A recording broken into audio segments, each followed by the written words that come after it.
Sorry जाटवाद, गावाचं नाव जाटवाद आहे, तालुका शिरूर, जिल्हा बीड या ठिकाणी हल्ला झाला होता. त्यामध्ये ती व्यक्ती जखमी झाली होती. म्हणजे 21 तारखेनंतर लगेच 22ला झाला होता. याची माहिती मी तुम्हाला डिटेल्समध्ये देतोय, सगळे सिक्वेन्स आहेत, त्याची एक कॉपी यांना पण देऊ. तर असे टोटल आजपर्यंत 11 हल्ले झाले होते. म्हणजे आपल्या म्हणजे लास्टचा हल्ला जो झाला तो आपल्याच डिव्हिजनमध्ये 7 तारखेला झाला होता. तर तो 11वा हल्ला होता.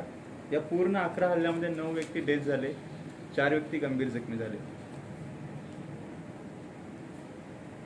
6 तारखेला जेव्हा परमिशन मिळाली तर त्याच्यानंतर शूट करण्याची किंवा जेरबंद करण्याची, त्यानंतर आपल्या डिव्हिजनमध्ये फक्त एक अनफॉर्च्युनेट डेथ झाली जी आम्ही सेव्ह करू शकलो नाही. ती 6 तारखेनंतर जस्ट 7 तारखेला झाली. आदेश मिळाला 6ला, म्हणजे संध्याकाळी 7-8 वाजता आदेश मिळाला असेल आणि लगेच 7 तारखेला सकाळी एक ऊस कामगारांची मुलगी होती आणि ती इट वॉज अनफॉर्च्युनेट की तिचा डेथ झाला याच्यामध्ये. तर हा जो घटनाक्रम आहे, तर ह्या घटनाक्रमाची जी माहिती होती त्याच्या बेसवरच त्याला परमिशन अगोदर बीड वन विभाग आहे त्यानं मागितली होती की ह्या बिबट्याला शूट करण्याची परवानगी देण्यात यावी. तर त्याच्यामध्ये त्याने रेफरन्स म्हणून त्या बिबट्याची जी माहिती पाठवली होती, तर त्यामध्ये त्याचे फोटो, कॅमेरा ट्रॅप, आपण प्रत्येक ठिकाणी कॅमेरा ट्रॅप लावलेले होते. वन विभागाने त्या बिबट्याला 16 तारखेपासून ट्रॅक करत होतो. तर त्या बिबट्याची जी इमेज आहे तर ती इमेज आमच्याकडे रेफरन्स म्हणून होती. म्हणजे कसा बिबट्या ओळखणार, तोच आहे का, तुमचा पण प्रश्न तोच असेल. ब्राईट नाही तो नाही, तो मगाची इमेज मोठं करणार नाही,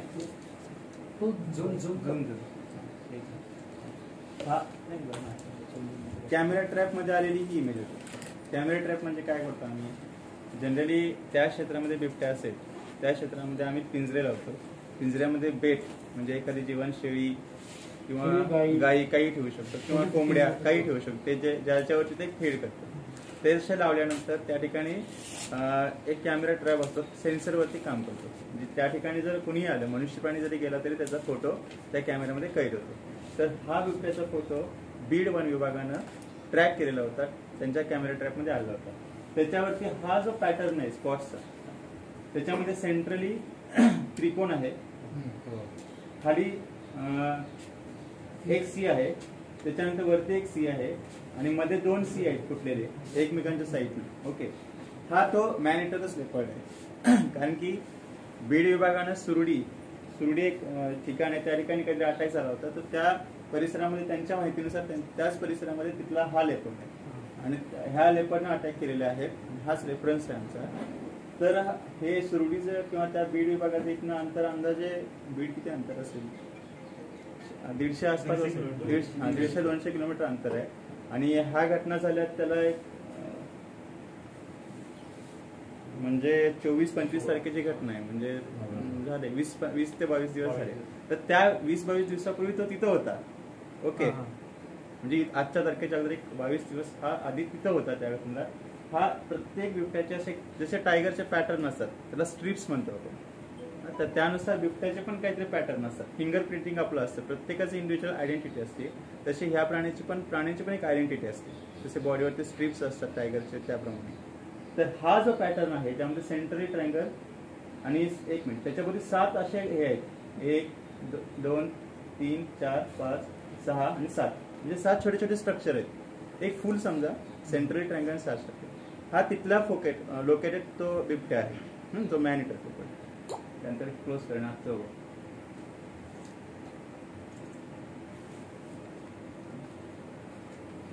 ह्याच्यामध्ये हा अजून शौविकच्या नावाला यायचं आहे. जस्ट तुमच्या क्लॅरिटीसाठी म्हणून मी हा फोटो माझ्याकडे रेफरन्स म्हणून ठेवला, डिटेल्स येणार आहे. तर ह्याच्यामध्ये हा जिओ टॅग फोटो आहे, म्हणजे याचे डिटेल्स आहेत की तारीख वगैरे सगळं आहे, सोलापूरचाच फोटो आहे तो. तर त्याच्यामध्ये सेंट्रल ट्रायंगल, त्याच्यावरती 2 सी आणि एक दोन्ही बाजूनी मध्ये असलेला ओपन, दोन्ही बाजूनी ह्याला सी, आणि टोटल 7 आहेत. 1, 2 म्हणजे दाखवले 7 ते 1, 2, 3, 4, 5, 6, 7, 1, 2, 3, 4, 5, 6, 7. आणि त्या ट्रायंगलच्या होते अनेक रेफरन्स असेल ना, ह्या पूर्ण गोल ज्या आहेत त्यामध्ये जे क्लोज आहे, ज्यामध्ये काहीच हे नाहीये, ब्लॅक आहे म्हणजे पूर्ण गडद आहे, ते मगाशी इमेज होतं, म्हणजे ते एका सीच्या वरती आहे. ओळख तुम्ही हे सी आहेत ना, त्याच्या बरोबर वरती येते ते जरासं वरती त्या खाली राईटला इकडे इकडे वरती हा हा ओके. हे पूर्ण पॅटर्न सेम हा आहेत. युनिक आहे. युनिक प्रत्येक अॅनिमलचा युनिक पॅटर्न आहे. आता परत आजचा उघड नाही आजची इमेज उघड तीच इमेज आहे. तर ह्या स्ट्रक्चरवरून तो अॅनिमल तोच आहे. ज्याचे पूर्ण डिटेलिंग फोटोज आम्ही घेतलेले आहेत तोच अॅनिमल आहे. म्हणजे प्रत्येक अॅनिमलचे जसे आपल्या माणसाचे फिंगरप्रिंट असतात तसे प्रत्येक अॅनिमलचे काहीतरी स्ट्रक्चर्स असतात, स्ट्रिप्स असतात. त्या ह्याचे जे पॅटर्न आहेत त्याचे पॅटर्न सेम आहेत. सर या बिबट्याला आधी कधी जेरबंद केलं होतं म्हणजे असू शकतं ह्याबाबत आपण काही रेकॉर्ड आहेत का? आमच्या वन विभागाने तर केलं नसावं. सोलापूर वन विभागात तर उपलब्ध नाही रेकॉर्ड. बाहेर पण नगर असेल तुझ्या भागात आलेला आहे, नगर असेल किंवा बीडच्या भागात असेल त्या भागात किंवा तो मॅन इटर होण्याचं कारण पण एक असं आहे की तो बहुतेक कुठेतरी पकडला गेला असेल, तिथून तुला तो त्याच्या पूर्ण मूळ एरिया जात असेल, त्यामुळे जाताना तो मध्ये व्हायबर म्हणून त्यांनी केला असेल का असं आहे. प्रत्येक पॉसिबिलिटी असू शकते, पण जनरली सोलापूर वन विभागातून मागच्या 2018ला आपण एक लेपर्ड सोडलेला होता. तर त्याचं उंदरगाव एरियामध्ये व्हायरल झाली खूप क्लिप. तर त्याचं वय अंदाजे 2 ते 2.5 वर्ष होतं. सध्या मेडिकल रिपोर्टनुसार याचं वय 7 वर्ष आहे कमीत कमी. आणि 2018 नंतर म्हणजे एवढ्यात त्याचं वय 4 वर्ष होऊ शकतं. 2 + 2 4 4 4.5. तर 7 वर्षाचा लेपर्ड नाही होऊ शकत तो. जवळपासच्या कुठल्या असू शकतं आपण सांगता येत नाही, निश्चितपणे सांगता येत नाही. पाहिलं घेतलं का रिपोर्ट बाबा आपल्याकडे नसेल, पण नगरमध्ये कुठं पकडला असेल आणि त्यांनी जरा सोडून खाली सोडलं असेल कुठं कर्नाटकात वगैरे किंवा कोकणात सोडलं असेल, कुठे सोडलं असेल त्याच्यात आणि याचे पॅटर्न काय बघितलेत का, असे काही रिपोर्ट बघितले तुम्ही? आम्ही निश्चितपणे असं काही सांगू शकत नाही, कारण की जनरली जे लेपर्ड पकडले झाले तर ते ऑन रेकॉर्ड असतात. त्या डिव्हिजनला त्याची माहिती दिली असते. हा जर पकडला गेला असता तर याचे रेकॉर्ड असतात प्रत्येक ठिकाणी. जसं आमचा रेकॉर्ड आहे, काही रेकॉर्ड नाही.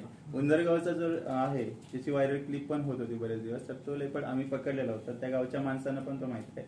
तो 2018 मध्ये पकडला होता. त्याचं वय 2-3 वर्ष होतं. त्याचं आताचं वय 5 वर्ष असू शकतं जास्तीत जास्त. तर तो आणि हा लेपर्ड बिलकुल नाही. तो उंदरगावचा कुठं आहे लेपर्ड? तो उंदरगावचा लेपर्ड आम्ही सोडून दिलेला. कुठं? त्याचं लोकेशन माणिकडोह. आणि ह्याच्यामध्ये एक दुसरं आहे की हा मेल आहे. ते मगाशी की बऱ्याच जणांना की हा मेल आहे, टेस्टिस दिसतात. आणि आजचा पण आहे, मोठं कलर. ओके ठीक आहे, हा मेल आहे. आणि आम्ही जो लेपर्ड पकडलाय तो पण मेल आहे. पूर्ण रिपोर्ट येईल 26 आम्हाला वेळ लागतो, पण जस्ट प्रायमरी माहिती असेल की आम्ही मेलच पकडलेला आहे. त्याचं स्ट्रक्चर आणि पॅटर्न दोन्ही सेम आहे. आणखी सर किती आहे? हा प्रश्नाचं उत्तर कुणीच देऊ शकत नाही, कारण की त्या परिसरामध्ये उजनीच्या बॅकवॉटरमध्ये 350 स्क्वेअर किलोमीटर एरिया आहे. आता तुम्ही जुन्नर डिव्हिजन पाहिली तर जुन्नरमध्ये भरपूर बिबटे आहे, ते तुम्हाला पण माहिती आहे. आणि उजनीचा बॅकवॉटर म्हणजे शुगर केन आणि केळाचा बेल्ट हा लेपर्डसाठी बेस्ट हॅबिटॅट आहे. लेपर्ड गुड स्विमर आहे तो ह्या डिव्हिजनमध्ये, त्याला बाउंड्री नसतात. तो सोलापूरमधून पुण्याला जाऊ शकतो, नगरला कुठेही जाऊ शकतो. त्यामुळे आपण किती लेपर्ड आहे सांगू शकत नाही, पण मी हे सांगतो की लेपर्ड हे आहेत. त्यानंतर दुसरा एक पॉईंट होता की आपण ह्या लेपर्डचे पगमार्क घेतलेले, ज्या ज्या ठिकाणी अटॅक झाला होता, म्हणजे माझ्या डिव्हिजनमध्ये सोलापूर डिव्हिजनमध्ये, तर त्या ठिकाणी आपण पगमार्क असतात ते पगमार्क इम्प्रेशन पॅड असतं, म्हणजे प्लास्टर ऑफ पॅरिसचं असतं. त्यामध्ये त्याचे इम्प्रेशन घेतले पगमार्कचे, ते इम्प्रेशन्स आणि जे पोस्टमॉर्टम नंतर किंवा त्या प्रोसेसमध्ये आम्हाला जे पगमार्क भेटले ते मॅच आहेत. त्यामुळे तो हे दुसरा एक त्याच्यामध्ये एव्हिडन्स आहे. तिसरा एव्हिडन्स मी सांगतो की मागच्या 3 डिसेंबरपासून आम्ही ज्या वेगवेगळ्या टीम केल्या आणि ह्या ॲनिमल आपण ट्रॅक करतोय, तर त्याचं आम्हाला सायटिंग झालेलं डायरेक्ट आमच्या स्टाफला. एक तर 7 तारखेला ऊसाचं क्षेत्र आपण जाळलं, त्यावेळी बऱ्याच लोकांनी, ग्रामस्थांनी पण त्या बिबट्याला पाहिलेलं आहे. त्यानंतर 11 तारखेला म्हणजे 10 तारखेला एका महिलेवरती अटेम्प्ट केला, पण तो फेल गेला वांगी परिसरामध्ये.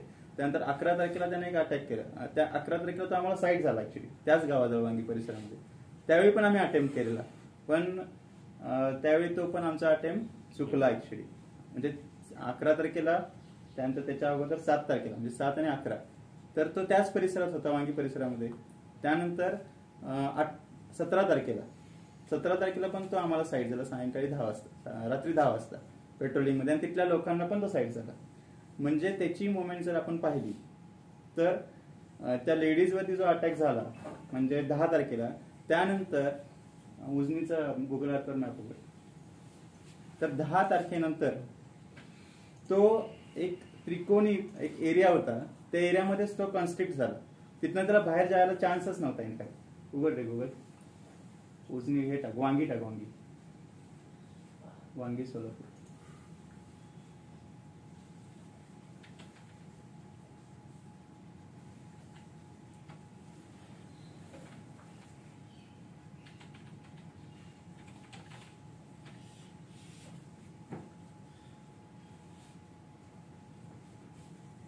दुसरी गोष्ट, आम्ही त्याचं प्रत्येक दिवशीची मुवमेंट ट्रॅक केलेली आहे. आम्हाला जे कॉल यायचे आणि जो पगमार्कची माहिती यायची ते आम्ही रोजचा रोज अनालिसिस करायचो आणि त्याची पॉसिबल लोकेशन काय असेल ते आम्ही डेटा अनालिसिस करून जिथून जास्त कॉल येतात आणि जिथून जास्त पगमार्कची माहिती येते आम्हाला व्हॉट्सअपवर, ते अनालाइज करून जिथून जास्त येतात त्या ठिकाणी तो असण्याचे चान्सेस जास्त होते. त्यानुसार त्याला आम्ही वरून खालीपर्यंत ट्रॅक केला. त्याची मुवमेंट नॉर्थ टू साऊथ होती. त्यामुळे लिंबेवाडीसनं अंजनडोल आला, अंजनडोसनं चिकलठाण एरियात आला, चिकलठाण मध्ये खाली आला आणि तो वांगीच्या त्या ह्याच्यात घुसला, बिटरगाव वांगीच्या एरियामध्ये घुसला. हे कर, मिनिमाइज कर, मिनिमाइज कर, मिनिमाइज कर, अजून मिनिमाइज कर, म्हणजे उजनीचं वाटप दिसलं पाहिजे.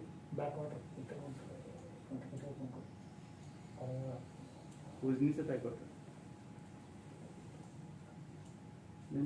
वांगी वांगी सोलापूर.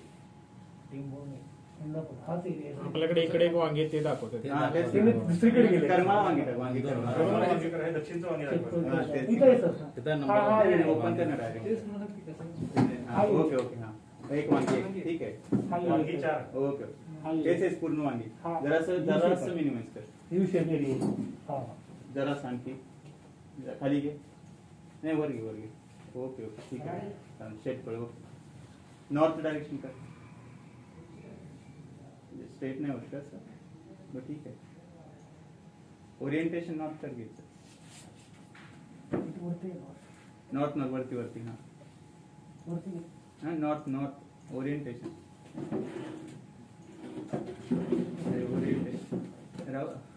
राहू दे हाय तसं कर.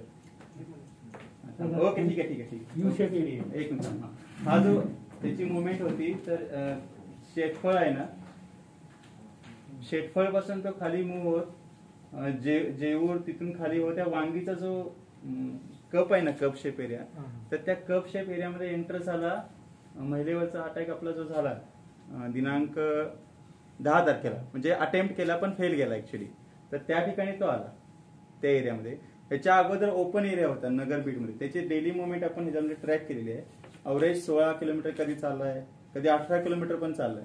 आता हे कन्फर्म कशावर झालं, अटॅक केला त्याची आणि पुढची लोकेशन आणि ते दिवस, तर त्याची मॅक्झिमम मुवमेंट आहे ती 2 अटॅक मधली, तर ते मॅक्झिमम 16 किलोमीटर चाललाय तो एका दिवसात. त्यानंतर त्याची जी मुवमेंट आहे ती आपल्या ह्या उसाच्या बेल्टमध्ये आली आणि केळाच्या, तर ती 1-2 किलोमीटरच झाली, कारण तो खूप रेस्ट्रिक्ट झाला, कारण आपल्याकडे व्हेजिटेशन खूप डेन्स आहे. ह्या ज्या बेल्टमध्ये कपमध्ये आला वांगीच्या जेऊर करून खाली, तर तिन्ही बाजूनी पाणी आहे.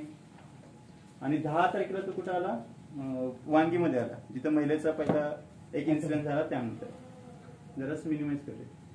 Okay okay. त्यानंतर जर वांगीचा एरिया आहे ना, वांगी नंबर 1 लिहिले, तिथून तो खाली आला त्या कपमध्ये 10 तारखेनंतर. आम्हाला साईट झाला 11 तारखेला, पण आमचा अटेम्प्ट तो फेल गेला. ढोकरी म्हणून गाव आहे, त्या गावाच्या आसपास तो एरिया होता, टॉवर आहे मोठा. आमच्या पूर्ण टीम त्याच एरियात कॉन्स्ट्रक्ट केलं आम्ही, आणि आम्ही त्या एरियाला पूर्ण इन सर्कल केलं वरून, म्हणजे खाली तिन्ही बाजूला पाणी होतं, पण वरच्या साईडला आमची मुवमेंट होती इंटेन्स, आणि टेम्पोरनी करमाळा रस्ता आहे त्या भागात वर, त्यामुळे त्याची तिकडे पण मुवमेंट आणि लोकवस्ती असल्यामुळे मुवमेंट कमी होती. तर त्या खालच्या एरियामध्ये, कपाच्या एरियामध्ये जेव्हा केव्हा त्याने बाहेर जाण्याचा प्रयत्न केला, तर तिन्ही बाजूनी पाणी होतं, त्यामुळे तो फिरून परत तिथंच यायचा, फिरून तिथंच यायचा, म्हणजे फिरून फिरून त्याची मुवमेंट तिथंच व्हायची. आणि त्यामुळे लोकांना पण तो सारखाच दिसायला लागला. इव्हन लोकांच्या कंप्लेंट जास्त यायला लागल्या आम्हाला. त्यानंतर डेटा अनालिसिस आमचं काय सांगितलं की इथून कंप्लेंट येतात, पगमार खेतर दिसतात, ह्या पाटणांना, ह्या देशमुखाला दिसलं, आम्हाला नाव पण पार झाली का वाटतं माणसांची. तर म्हणजे आम्ही अक्षरशः त्या एरियात मागच्या 10 तारखेनंतर ते 18 तारखेपर्यंत त्या एरियाला पूर्ण पिंजून काढलं होतं. प्रत्येक ऊस आणि केळी आणि हे जे होतं पपईच्या बागा, सगळ्या बागेत फिरलो होतो. 80 किलोमीटरचं फूड पेट्रोलिंग केलं आम्ही त्या एरियामध्ये. कारण तो लिमिटेड झाला होता. कारण की नॅचरली तिन्ही बाजूने पाणी होतं. मग ती मुवमेंट रेस्ट्रिक्ट झाल्यामुळे काय झालं, तर जेव्हा 17 तारखेला तो साईट झाला सायंकाळी त्या एरियामध्ये, तर आम्हाला कन्फर्म झालं की तो तिथंच फिरतोय सारखा सारखा, म्हणून आम्ही पुढचा प्लॅन ऑफ ऍक्शन होता तो त्याच ह्याला रेस्ट्रिक्ट केला. आणि त्या एरियामध्ये बिबटनं खाल्लेल्या किंवा ह्या तिथं दुसऱ्या कोणत्या केसेस पण आल्या नव्हत्या. म्हणजे तो त्याच एरियामध्ये होता, पण त्या माणसावरती त्यानं अटॅक केले नव्हता, कारण त्याला ऑप्शनच नव्हता. कुठेतरी दिसलं की माणसं दिसायची, आणि माणसं एवढी अलर्ट झाली होती त्या भागामध्ये की रात्री चिटपाखरू पण बाहेर नव्हतं.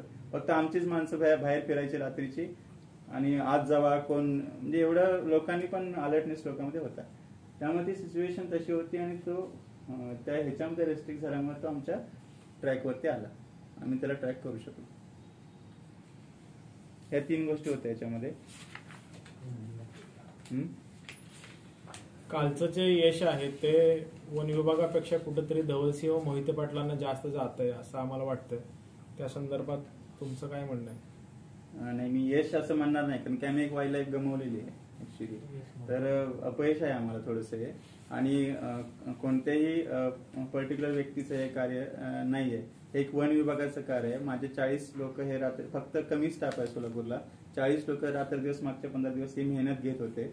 नाईट आणि डे पेट्रोलिंग करत होते. आणि त्याबरोबर पुणे आणि जुन्नर वन विभागाची देखील आम्हाला मदत लाभली यामध्ये.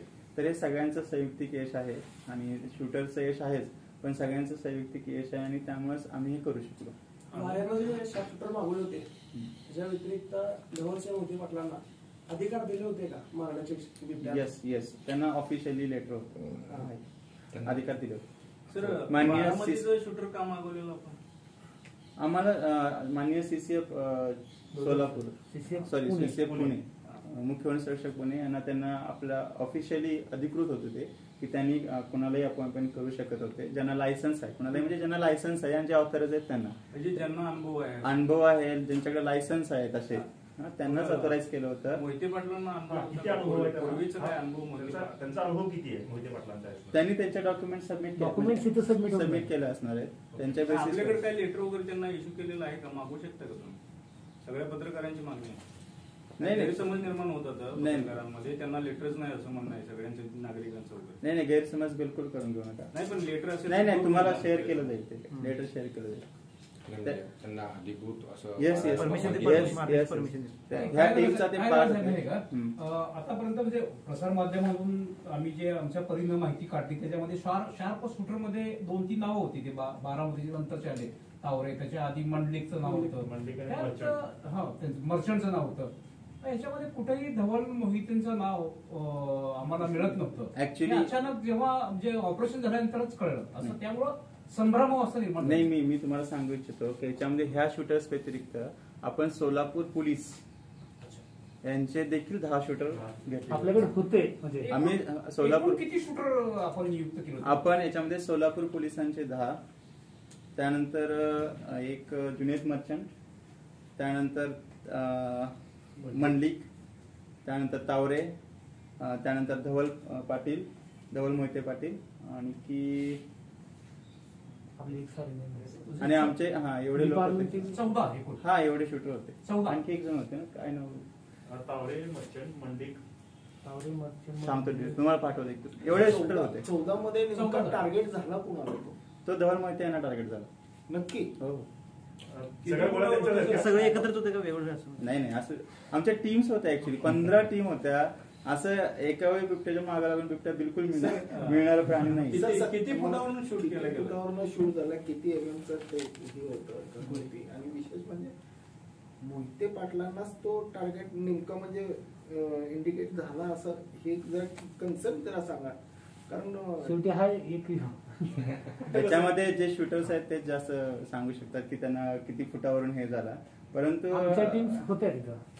त्यांचं एक असं बातम्या आहेत की 15 फुटावरून 12 फुटावर 15 फुटावर आल्यानंतर गोळ्या घातल्या त्यांना. शक्य आहे का ते? आणि किती फुटावर मारण्याची परवानगी आहे म्हणजे साधारण? असं काय फुटाचा कन्सेप्ट नाही याच्यामध्ये, किती फुटावर मारण्याची परवानगी पहिली. आपल्याला ऍक्च्युअली कसं आहे, क्रॉस फायरिंग बी होऊ शकतं. आपला स्टाफ असतो पूर्ण. आता समज बिबट आहे तर पूर्ण एरिया आपण हे केलेला आहे, राऊंड केलेला असतो. त्यामुळे आपल्याला भरपूर काळजी बी घ्यावी लागते. आपला स्टाफही गमावला नाही पाहिजे. पब्लिक असतं, बिबट दिसल्यानंतर गावातलं पब्लिक बी गोळा होते हे आणि आम्ही विश्वास छोट्या छोट्या टीम केल्या होत्या. एकाच वेळी सगळे शूटर आणि त्यातले सगळे आम्ही 5 शूटर 6 शूटरना रेस्ट पण देत होतो, कारण आम्ही रात्र दिवस मुवमेंट करत होतो. सगळ्यांना बिलकुल आम्ही एकाच वेळी एंगेज करत पण किती नव्हतो. जणांनी शूटिंग केलं तिथं, म्हणजे फक्त धवलशी यांनीच केलं का बाकी? येस त्यांनीच केलं शूटिंग. आणि याच्यामध्ये मंडळीचं काही नाही करत. नाही, मंडे त्यांनी शूटिंग नाही केलं, ते त्या ठिकाणी उपस्थित होते, म्हणजे ते उपस्थित. कव्हर करायला होते, ते त्या cover. कव्हर करते. कारण असं सांगण्यात आलंय की मंडळी म्हणतात की आम्ही दोघांनी 2 बाजूंनी फायटिंग केलं आणि त्यामध्ये कोणाचे बळी लागले माहित नाही मला, पण असं म्हणणं आहे. नाही, मी सांगितलं. ओके. धवलसिंह मोहिते पाटील यांच्यासोबत आणि जे 2 त्यांचे जे विश्वासू आहेत सहकारी, हे त्यांच्यासोबत होते, हे कारण आहे तर हे कितपत खरं आहे किंवा काय आपल्या कल्पना आहे काय याची? नाही, सहकारी असं नाहीये. ते तावरे टीम होते आमच्या. तावरे एक टीम आहे त्यांची, एक त्यांचे assistant आहे. टीम आहे आणि त्यांच्याबरोबर ते त्यांच्या टीमचा पार्ट होते. त्यांचे सहकारी म्हणजे असे पर्सनल आमच्या तरी माहितीनुसार काय तुम्ही म्हणता असं बिलकुल काही नव्हतं. सर मोहिमेवर किती खर्च झाला? मोहिमेवरती खर्च अजून आम्ही काढलेला नाहीये, पण आम्ही कमीत कमी खर्च करण्याचा प्रयत्न केला याच्यामध्ये. आणि तरी पण अंदाज नाही सांगता येणार. बळींना किती पैसे दिले तिघांचे जे हे झालं? हा, सांगतो ना.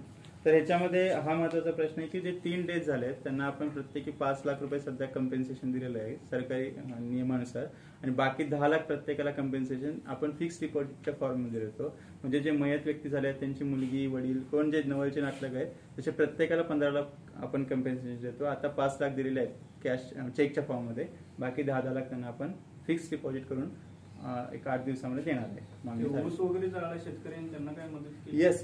जो ऊस जाळला आम्ही त्यांना पहिल्यांदा ज्या ठिकाणी ऊस जाळला गेला, कारण की कारवाईचा पाठ म्हणून हे आम्हाला करणं क्रम प्राप्त होतं, कारण की एक दिवसाआड एक जीव जात होता. तर आम्ही त्याच्यामध्ये रोहित पवार आहेत, त्यांनी त्यांचा जो ऊस आहे ज्या व्यक्तीचा जाळला गेला त्यांचा ऊस आहे त्या दराला त्यांच्या कारखान्याला घेण्याचं मान्य केलेलं आहे, आणि त्यांनी त्यानुसार त्यांना कोणताही आर्थिक नुकसान होऊ नये याची काळजी घेण्याचं मान्य केलं होतं, आणि त्यानुसार त्यांना मदत करण्याचं केलेली आहे. त्यांनी स्वतःहून बिग हर्ट, त्यांना वाटलं की, कारण की तो बिबट्या कुठून आला होता, नगर कडून आला होता, ते स्वतःहून त्या नगर मधल्या बिबट्याला आजपर्यंत ट्रॅक करत आमच्या मुवमेंट ह्याच्यामध्ये रोहित पवार एक दिवशी रात्रभर थांबले होते. म्हणजे 10 तारखेला आम्हाला दिवस आठवतो, 10 तारखेला रात्री 1 वाजेपर्यंत आमच्या बरोबर होते टीम बरोबर, आणि त्याच वेळेस किंवा त्याच्या अगोदर देखील त्यांनी आम्हाला बऱ्यापैकी सपोर्ट केला, आणि जो शेतकरी होता त्याचं कोणतेही आर्थिक नुकसान होणे याचे आम्ही नक्कीच प्रयत्न केले. या सर्व घडामोडी होत असताना सोलापूर जिल्ह्याचे पालकमंत्री दत्तात्रय भरणे हे आपल्या संपर्कात होते का किंवा त्यांनी आढावा घेतला का आपल्याकडून?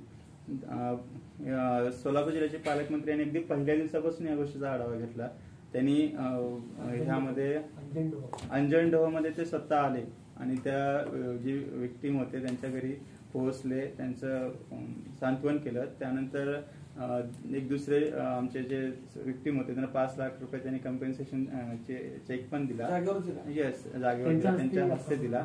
आणि पालकमंत्र्यांनी म्हणजे ह्या बिबट्याचा जो जेरबंद करण्यासाठी म्हणजे त्यांच्या स्तरावरून खूप प्रयत्न केले की याला शूटिंगच्या ऑर्डर याव्या आणि लवकरात लवकर लोकांची यातून सुटका व्हावी. त्यांचेच प्रयत्न होते, त्याला यश आले. पालकमंत्र्यांनाच याच्या प्रयत्नाने यश आले. हेलिकॉप्टर शेवटपर्यंत आलं नाही. हेलिकॉप्टरची मागणी आणि होत होती, परंतु आम्हाला माहित होतं की ऊसात आणि ह्या क्षेत्रामध्ये आमचं ड्रोन पण असफल होतं थोडंफार, कारण ड्रोन मध्ये पण खालचं काही दिसत नव्हतं. तर हेलिकॉप्टर आले असते तर लोकांचं आर्थिक नुकसान पण झालं असतं पहिली गोष्ट, कारण केळी वाकल्या असत्या आणि ते आपण नुकसान देऊ शकलो नसतो. आणि एवढं ड्रोन मधून सायटिंग होतं. ड्रोन जवळजवळ 5 मीटर ते 10 मीटर पण खाली येतो, हेलिकॉप्टर एवढ्या खाली येत नाही जवळजवळ. तर त्याच्यामध्ये ड्रोन हा ऑप्शन एवढा गरजेचा नव्हता त्यावेळी, त्यामुळे आपण वापरला नाही. एकूण गोळ्या किती आणि कुठे? बिबट्याला जिवंत पकडण्याचा पर्याय होता, त्याच्यामध्ये काय अडचण होती? आम्हाला जिवंत पकडण्याचा पर्याय होता. वेळ सायंकाळी 6:30च्या आसपास, 6:30च्या आसपास ही घटना घडली आणि पूर्ण म्हणजे आता दिवस लहान आणि रात्र मोठी आहे. तर ही आताची अवस्था आहे. केळीच्या पूर्ण क्षेत्रामध्ये डार्क व्हेजिटेशन, डेन्स व्हेजिटेशन आहे. आणि आमची RRU औरंगाबादची जी टीम आहे जी त्यांनी प्रयत्न केला त्या ठिकाणी, पण तो त्यांच्याकडून असफल झाला प्रयत्न. RRU Aurangabad, rapid response unit team Aurangabad आमची स्वतःची टीम आहे, तर त्यांनी तो प्रयत्न केला, असफल झाला. आणि मीन हेल्थ त्या सिच्युएशनला रिस्पॉन्स म्हणून जेव्हा अॅनिमलनं त्यांच्यावरती चार्ज करण्याचा प्रयत्न केला त्यावेळी आपण तो ऑप्शन वापरला, सेकंड ऑप्शन. किती जण गोळ्या लागल्या त्यात काय पीएमच्या भाषेमध्ये काय आढळलं? अजून रिपोर्ट यायचा आहे, तरी प्राथमिक माहिती मी सांगतो की 3 गोळ्या आहेत. वडिलांची गोळी मस्तकावर लागली बिबट्याला खरं आहे, म्हणजे समोरून फायरिंग झाली असं काय आहे का? याच्यामध्ये शवविच्छेदन अहवाल आल्यानंतर आपण गोळ्या कुठं लागल्या, डोक्यात लागला का छातीत लागल्या? त्याच्यामध्ये अहवाल आल्यानंतर आपण डिटेल्स सांगू शकतो. नाही सर, दिसतंय ना गोळ्या कुठं लागलेल्या, अजून अहवाल सुद्धा नाही. इन्क्वेस्ट पंचनामा असेल ना त्याचा, म्हणजे तो पोस्टमॉर्टम वेगळा, पण इन्क्वेस्ट पंचनामामध्ये आपण त्याला 3 गोळ्या लागले, 3 ठिकाणी आहेत स्पॉट. तरी समोर 3 स्पॉट मध्ये समोर मस्तकाला मानेच्या खाली हेड, मानेच्या खाली आणि बॅक.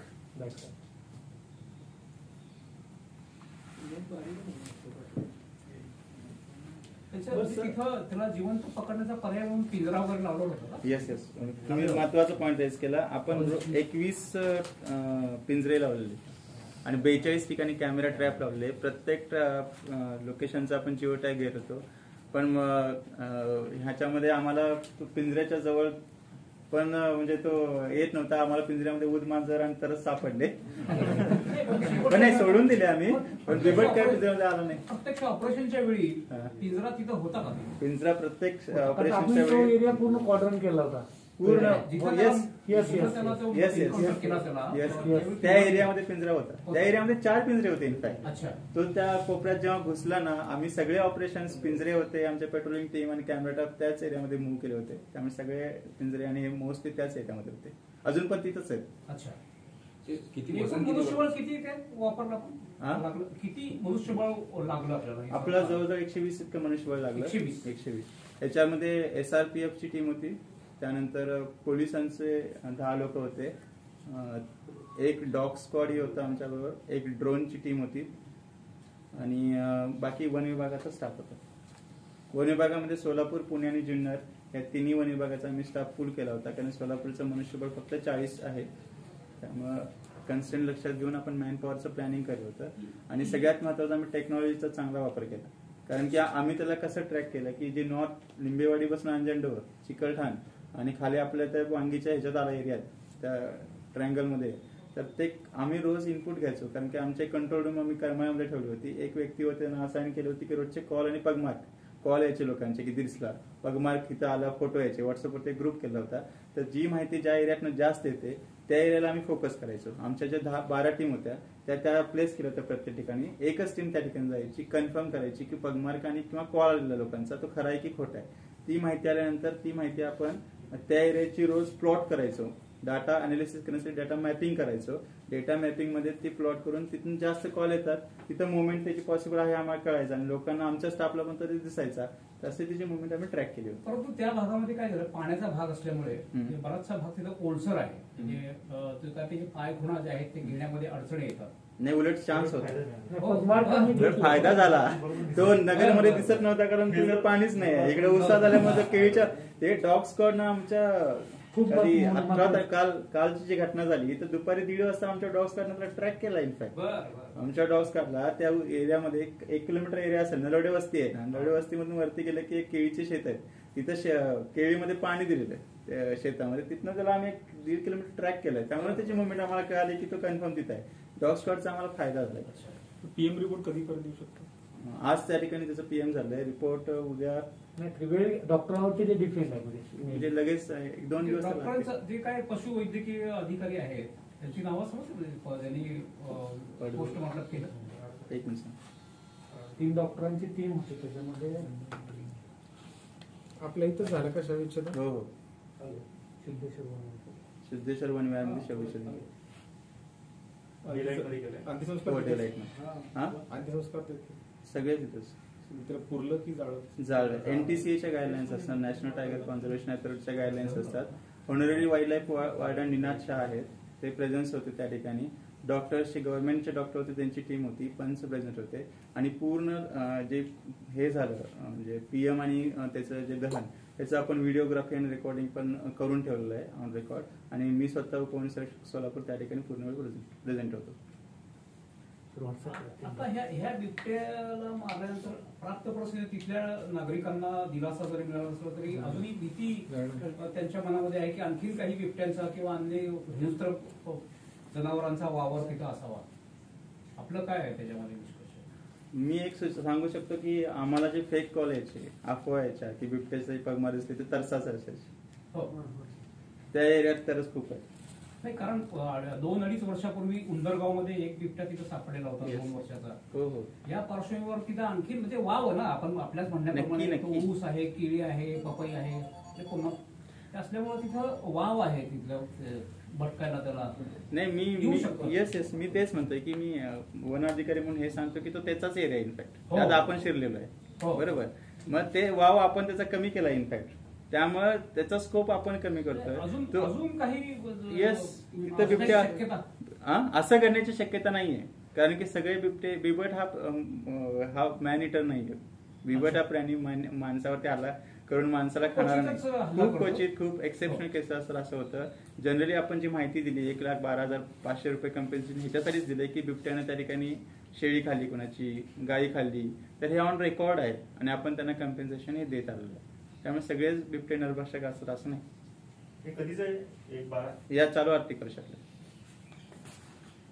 सर अजून एक विचारच होतं, हे सगळे प्रोसेस होत असताना आहे ना, म्हणजे एक नागरिकांमध्ये भीतीचं वातावरण होतं, दहशत माजली होती या बिबट्यामुळे. घराच्या बाहेर लोक काय पडत नव्हते. अत्यावश्यक जे सेवा सुविधा त्यांना आहेत नागरिकांना, म्हणजे काय पण नव्हते, खाद्यपदार्थ वगैरे कुठले काय, तर अशा प्रकारचं कोण वन विभागाच्या वतीनं त्यांना दिलं गेलं का, किंवा कसं काय नियोजन कसं ठरलं होतं? नाही, उलट ते लोकांनी आमचं नियोजन केलं होतं. नाही, कोरोनामुळे लोकांना सवय झाली होती घरात राहायची, म्हणजे सोलापूर जिल्हा हे जो परिसर आहे, या परिसरामध्ये बिबट्या किंवा वन्य प्राणी जे काय अशा राहण्यासाठीचं आवश्यक वातावरण किंवा पर्यावरण किंवा जैवविविधता आहे का तशी?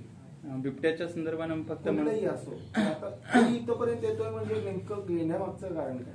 नाही, आपण एकाच अँगल विचार करतो. इनफॅक्ट बर, बिबट्याचा अधिवास हा जंगलात असतो नॅचरली, पण आपल्या इथं जंगल कमी झालेलं आहे. सगळं ऊस आणि केळीने सगळं जंगल संपवून टाकलंय सोलापूर जिल्ह्यामध्ये. फक्त 1.75% म्हणजे 2% पेक्षा कमी एरिया सोलापूरमध्ये फॉरेस्ट आहे. हा प्रश्न तर तुम्हालाच पडायला पाहिजे की का बिबट्या तरी पण इथं येतोय 1.75% मध्ये. इथलं सगळं फॉरेस्ट आहे ते खूप कमी झालेलं आहे, निर्वनीकरण झालेलं आहे. लागवड झाली, वन खात्याचे झाले, वृक्ष लागवड वगैरे मोठ्या प्रमाणात झाली. अहो, एरिया 1.75% आहे. एरिया जर तुम्ही कम्पेअर केला तर खूप कमी आहे, नगण्य आहे भौगोलिक परिस्थितीनुसार. तरी पण बिबट्या इकडे येतोय कारण की बिबट्याचा स्कोप नाही आहे कुठं जायला. सगळं वन जंगल फॉरेस्ट सोलापूर मध्ये कमी झालेलं आहे. इनफॅक्ट ते वाढवण्याचे आपले प्रयत्न चालू आहेत, पण 1.75% म्हणजे जे नॅशनल ॲव्हरेज आहे, जे टार्गेट आहे फॉरेस्ट पॉलिसीनुसार 33% असलं पाहिजे. आणि जे राष्ट्रीय आहे ॲव्हरेज ते 21% आहे. आणि म्हणजे पूर्ण देशाचा ॲव्हरेज की 21% फॉरेस्ट आहे. टार्गेट 33% फॉरेस्ट असावं असं आहे नॅशनल फॉरेस्ट पॉलिसीनुसार, आणि आपल्या जिल्ह्यामध्ये आहे 1.75%. सर्वात कमी हा भौगोलिक दृष्ट्या सगळ्यात कमी इथंच असणार आहे ऍज कम्पेअर्ड. त्याच्यात साहेब असा एक मुद्दा आहे की धवलसिंग मोहिते पाटलांनी ते ऑपरेशन केलं. आता ह्याच्यावर अंतिम निष्कर्ष पोस्टमॉर्टम नंतरच येईल का, म्हणजे गोळ्या वगैरे मॅच होती ना त्याच्यात? येस, पोस्टमॉर्टम रिपोर्ट नंतरच आपण त्यांनीच मारलं का अन्य कोणी मारलं हे नेमकं ठासून शवीच्या नावानंतरच हे क्लिअर होईल. म्हणजे जी गोळी मारली ती गोळी येस. करमाळ्याचे एक सामाजिक कार्यकर्ते न्यायालयात जातात आपल्या विरोधात की आपण परवानगीच दिली नाही त्यांना, ते कसं काय आलं? नाही, ते म्हणजे न्यायप्रविष्ट मुद्दा होण्याचं हे नाही, त्यांना आपण ऑफिशियली केलंय. आता कोणी त्यांचा प्रश्न आहे, त्यांना जायचं असतं. आपण प्रश्न विचारतात तुम्ही हसलात म्हणून. नाही, तर त्यांचा प्रश्न आहे, न्यायालयात जाणार न्यायप्रविष्ट आहे, प्रविष्ट आहे. नाही, पण तुमच्या हसण्यातच उत्तर आहे. पोस्टमॉर्टम रिपोर्ट आपल्या हातात यायला किती अपेक्षित कालावधी अपेक्षित असतो? म्हणजे डॉक्टर आहेत त्यांच्यानुसार 1-2-4 दिवस आरामात लागतात. 4 दिवसात तो इथं होईल का पीएम का हैदराबाद की पुणे? नाही, पीएम रिपोर्ट यांच्याकडूनच आहे. त्याचे जे सॅम्पल टेस्टिंग आहेत ना, आपण ऍक्च्युली आम्ही त्यांच्यामध्ये मॅनिटर काय आहे तर त्याचे सॅम्पल घेतोय, म्हणजे saliva sample, blood sample, इंटेस्टाईनचे sample घेतलेत. ते आपण लॅबला पाठवणार आहे, आणि हैदराबादला लॅब आहे आणि पुण्याला एक लॅब आहे. त्यापैकी ज्या ठिकाणी नवीन म्हणजे लवकर रिपोर्ट येतील त्या अनुषंगाने आम्ही पाठवून चेक करतो की त्यामध्ये काय ह्युमन डीएनएचे काय सॅम्पल्स भेटतात का, की त्याच्या संदर्भात काय असं वाटतंय का त्याच्या संदर्भात क्रॉस ब्रीड संदर्भात किंवा असं- नाही, हे चुकीचं आहे, बिलकुल नाही. ते टायगर आणि लेपर्डचं जे अफवा आहे की त्याचा क्रॉस ब्रीड आहे, तर तो परफेक्टली 7 वर्षाचा फुल्ली ग्रोन जवळजवळ 7 फूट लांब, वजन किती होतं? 55 किलो, 7 फूट लांब तो लेपर्ड आहे. आणि रुंदीला जास्त, उंचीला कमी लेपर्ड आहे, पण 7 फीट लांब. या बिबट्याला जरी मारलं तरी अजूनपर्यंत प्रश्नचिन्ह असं उभं राहील की अन्य बिबट्यात पण तिथे त्या परिसरात तुमच्या संघावर असू शकतात. Yes. नागरिकांनी घराबाहेर पडावं की नाही, किंवा आपल्या वतीनं, वन विभागाच्या वतीनं तिथं काय बंदोबस्त अजून तैनात केला जाईल का? नाही, मी नागरिक आजपर्यंत ह्याच्या अगोदर पण तिथे लेपर्ड होते आणि लोकांना त्याच्याबरोबर राहण्याची जी सवय होती, तर त्यांनी आपली नॉर्मल लाईफस्टाईल राहावी, तसंच जगावं. आणि आम्ही ज्या आता मागच्या 15 दिवसामध्ये लोकांना अवेअरनेस ड्राईव्ह केला, लोकल बॉडीजने इन्व्हॉल्व्ह केलं, जिथले आमदार शिंदे आहेत, तहसीलदार आहेत, पोलीस प्रशासन आहे आणि BDO आहे, सगळ्यांना आपण एक मीटिंग पण घेतली पहिल्यांदा 4 तारखेला. त्यांनी जे लोकांना आवाहन केलं, BDO या ग्रामसेवक, तलाठी, सगळ्यांना मिळून, की तुम्ही काय गोष्टी करायला पाहिजेत, काय गोष्टी करायला नाही पाहिजेत. तर त्या सगळ्यांचं तंतोतंत पालन केलं तर नक्की हा प्रश्न भविष्यात पण येणार नाही. आणि आपण ह्या गोष्टीतून शिकतोय आणि तसं लोकही आता नक्कीच शिकलेत करमाळकर, की भविष्यात असं काही पेच प्रसंग बनवून तर याला सोल्युशन कसं असेल. आणखी ते लॉकडाऊनच्या कालावधीमध्ये मध्यंतरी मोहोळ परिसर असेल, पाटपूर वगैरे, आणि पंढरपूर, मोहोळ, नंतर करकम, करकम नाही, पाटपूरला वगैरे या भागामध्ये तो लेबर रेकिंग, त्याचे पदमार्क आपल्याकडे पण आहेत, रेकॉर्ड आहे. हे आणि ते आहेत का? तो इकडे येऊन पण गेला होता का? असं पण काही पाहता येईल का? आलंय का समोर? नाही, असं जनरली ह्या मुवमेंटला आम्ही तो असण्याचे चान्सेस कमी आहेत. कारण ह्या लेपर्डला आपण मागच्या महिन्यापासून 16 तारखेपासून ट्रेस करतोय. डे बाय डेची मुवमेंट आहे आणि फिजिकल डिस्टन्स आणि हे विचार करतात हा वेगळा लेपर्ड असू शकतो, तो असण्याची शक्यता कमी. ती घटना अगोदरची, 3 महिन्यांपूर्वीची, हो. त्यामुळे तो परत तिकडे जाऊन तिकडून परत नाही, जनरली लेपर्डला पण टेरिटरी असते. म्हणजे जसं टायगरला टेरिटरी असते, तशी लेपर्डला पण स्वतःची टेरिटरी असते. एक लेपर्ड दुसऱ्याच्या लेपर्डच्या टेरिटरीमध्ये जनरली जात नाही आणि त्यांची आपापली टेरिटरी असते. जंगल नसलं तरी उसाचं क्षेत्र ही लेपर्डची टेरिटरी असू शकते. ते उसाचं क्षेत्र कमी करण्यासाठी वगैरे काय? अरे बापरे, शरद पवार हनी ट्रॅपचा हा फंड यूज करणं होतं, त्याचं काय? आम्हाला बरेचसे म्हणजे हनी ट्रॅपचा पण ऑप्शन दिला होता, पण काही हनी ट्रॅप जर वापर केला, म्हणजे युरिन सॅम्पल ना किंवा हे, पण ते ऑफिशियली आपण तसं चुकीचं आहे, तसं करू शकत नाही. आपण त्याला नॅचरली पकडण्याचाच प्रयत्न करतो. याच्यामध्ये लोकांनी काही हनी ट्रॅप हे दिला होता की युरिन हे करा, पण ते लिगली बरोबर नाही वाटलं आणि इथिकली पण आम्हाला बरोबर नाही वाटलं, त्यामुळे आम्ही तो ऑप्शन ठेवला नाही. महिनाभराच्या कालावधीत त्यांनी किती जनावर ह्या पर्टिक्युलर लेपर्ड एक पण जनावर नाही खाल्लं. आणि माणसाखाली म्हणजे ऑन रेकॉर्ड. एक भिलारवाडी परिसरात मी सांगतो की ह्या लेपर्डनं जनावर म्हणजे कॅटल नसतील खाली, पण त्यांना डुक्कर, ससे वगैरे खाण्याची शक्यता आहे. त्याशिवाय तो म्हणजे 5 तारखेनंतर हा, ते तरच होतं. त्याचं केसाचं सॅम्पल पण आपण दिलेलं आहे आणि त्याचं ते हा त्याची आपल्याला पसरली. त्या आमची सगळी टीम त्यामध्ये तिकडे जायची. असं 12,500 रुपये तुम्ही कुणाची भरपाई? 1,12,500. 10 केसेस लेपर्डच्या मुळे किल झाल्या, पशुधन हानी झाली लेपर्डच्या अटॅकमुळे. मोहोळ रेंजमध्ये, त्यामध्ये करमाळा, माडा आणि मोहोळ 3 तालुके येतात. पंढरपूर, किल्लारवाडीला वगैरे झाले कसे आले छोटे आपण किती एकूण किती घटना केसेस किती? 10